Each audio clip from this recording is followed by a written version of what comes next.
All right, let's talk about something. Something I think a lot of us have felt, but maybe don't really put into words. We're going to explore this unique, kind of quiet strength that can actually grow from the experience of being, well, the second choice. You know that feeling, right? It just kind of sinks in your stomach. That little moment you realize, oh, I wasn't the first person they thought of. It's such a universal thing, and that's exactly what we're going to unpack today. I mean, picture this scenario. It's so common. An invitation pops up, a last-minute plan, and for just a split second, you're excited. And then it hits you. You're the fill-in, the backup. It might seem like a small thing, but man, it stings. So let's go ahead and put a name to this. We're going to call it the second choice feeling. It's that familiar ache you get when you feel like an afterthought. And, just understanding it, just seeing it for what it is, that's the first step. So what does this actually look like in real life? Well, maybe you're the one who's always initiating contact. Sending that first text. Or maybe the plans you make always feel kinda tentative, like they could just evaporate at any moment. This all leads to that classic feeling of being the backup option, not the priority.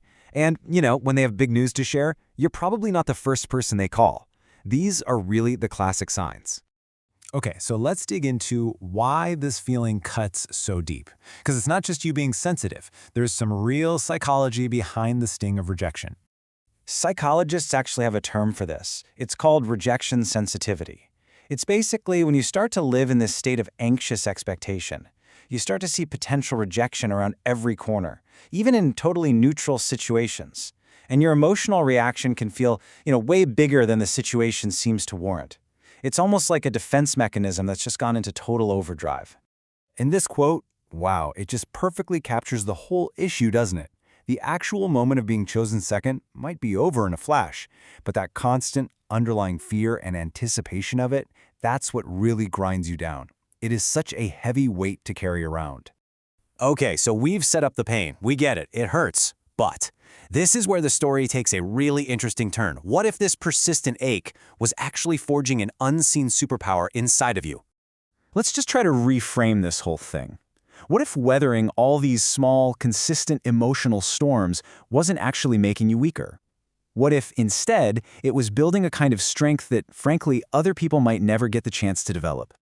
I really love this slide because it just lays the transformation out so clearly.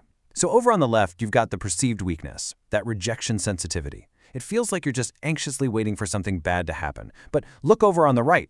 That very same experience builds high emotional endurance. Constantly anticipating things teaches you how to quietly withstand hardship. And overreacting to tiny little cues, well, that's basically a training ground for developing incredibly deep empathy for other people. You become super tuned into emotional shifts. So this is the key term right here, emotional endurance. And listen, this is not about being numb or emotionless, not at all. It's actually the complete opposite. It's about feeling things really deeply, maybe getting knocked down by them, but having the capacity to get back up again and again, and each time you have a better understanding of yourself and everybody else. And it's this endurance that builds what you could call a silent strength. It's not loud, it's not flashy, it's this deep internal resilience that doesn't need anyone else to validate it. It's like a core of steel that was forged in all those quiet moments of feeling like you weren't enough. So, the big question is, how do we actually make this shift in our own heads? This last section is all about taking control of the narrative. It's about how you can reframe your own story, from one of rejection to one of incredible resilience. And here's a pretty simple 4-step way to think about it. First step, just acknowledge the feeling. Don't judge it. It's okay that it hurts. Step 2, identify the strength that actually came from it.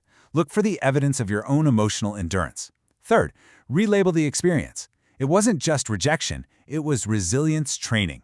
And finally, number 4, own your story. See it not as a source of shame, but as the origin story for one of your greatest assets. And when you really start to own that story, you begin to see the gifts that this whole journey has given you.